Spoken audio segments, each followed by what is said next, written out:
முஜிபுர் ரஹ்மான் அவர்கள் மிகவும் தெளிவாக குறிப்பிட்ட ஒரு விடயம் இருக்கின்றது. என்னவென்றால், அதாவது எங்களுடைய அமைச்சர் வசந்த சமரசிங்கம் மீது மிகவும் அபாண்டமான பழிகளை சுமத்தி ஆண நடவடிக்கைகள் எடுக்கின்றதை காணக்கூடியதாக இருந்தது.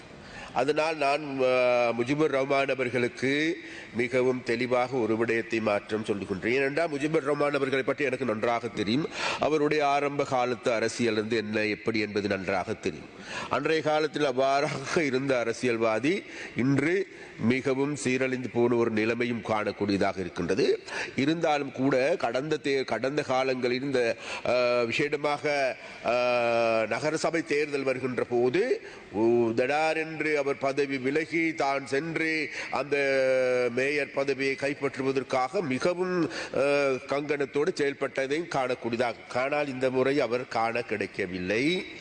அதனால் வேண்டி நாங்கள் வேறு வேறு கதைகளை அளந்து இந்த சபையை வீணாக நேரத்தை வீணடிக்க வேண்டாம் என்று ரஹ்மான் அவர்களிடம் கேட்டுக்கொண்டு, நீங்கள் உங்களுடைய மாளிகாவத்தை பிரதேசத்திற்கு சென்று உங்களது வட்டாரத்தையாவது பாதுகாத்துக் கொள்வதற்கு தயாராகுங்கள் என்பதை நான் கேட்டுக்கொள்ள விரும்புகின்றேன். ஏனென்றால் இம்முறை கொழும்பு மாநகர சபையை வெல்ல போது வேறு யாருமல்ல, தேசிய மக்கள் சக்தி.